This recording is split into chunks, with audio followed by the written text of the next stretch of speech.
চলুন এবার একটু বীরভূমের দিকে নজর রাখা যাক, কারণ বীরভূমের শাসকের ঘরে দ্বন্দ্বের বিষ। সেই বিষে এবার সরগরম সাঁইথিয়া। তৃণমূলকে কটাক্ষ করতে ছাড়ছে না বিজেপি, কারণ যত দিন যাচ্ছে তত কোন্দল বাড়ছে বই কমছে না বীরভূমে।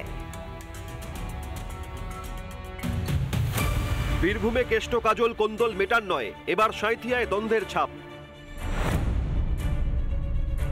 সাঁইথিয়া ব্লকের বনগ্রাম পঞ্চায়েত, এখানে সভা করার কথা অনুব্রত মণ্ডলের, কিন্তু সেই সভায় যাবেন না কাজল শেখপন্থী সাঁইথিয়া ব্লকের তৃণমূল পঞ্চায়েত ও পঞ্চায়েত সমিতির সদস্যদের একাংশ। রীতিমতো বৈঠক করে তেমনটাই সিদ্ধান্ত নেওয়া হয়েছে। সাংবাদিক সম্মেলনে পঞ্চায়েত সমিতির সদস্য সুদীপ্ত সাহা কি বললেন শুনুন।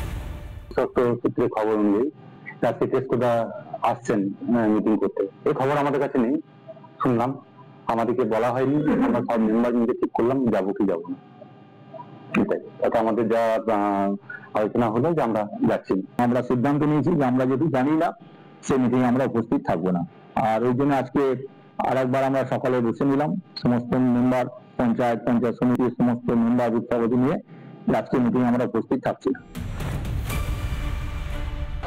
গোষ্ঠীদ্বন্দ্ব যে সাঁইথিয়া শহরেও আছে বা সাঁইথিয়া ব্লকেও আছে, শুধু সিউড়ি 2 নম্বর ব্লকে নেই, সাঁইথিয়া শহর বা সাঁইথিয়া ব্লকেও যে গোষ্ঠীদ্বন্দ্ব ওনাদের আছে, সেই গোষ্ঠীদ্বন্দ্ব প্রকাশ পাচ্ছে। ভোটের আগে বীরভূমে গোষ্ঠী কোন্দলে জেরবার ঘাসফুল শিবির।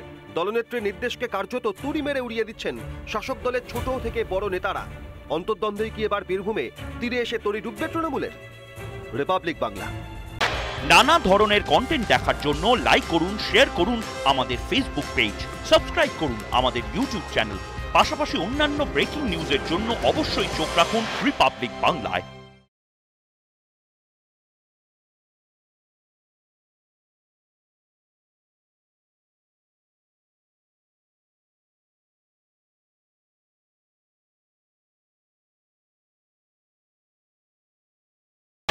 নানা ধরনের কন্টেন্ট দেখার জন্য লাইক করুন, শেয়ার করুন আমাদের ফেসবুক পেজ, সাবস্ক্রাইব করুন আমাদের ইউটিউব চ্যানেল।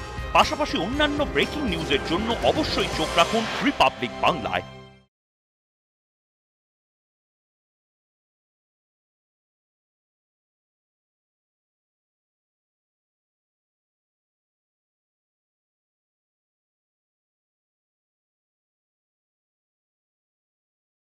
নানা ধরনের কন্টেন্ট দেখার জন্য লাইক করুন, শেয়ার করুন আমাদের ফেসবুক পেজ, সাবস্ক্রাইব করুন আমাদের ইউটিউব চ্যানেল। পাশাপাশি অন্যান্য ব্রেকিং নিউজের জন্য অবশ্যই চোখ রাখুন রিপাবলিক বাংলায়।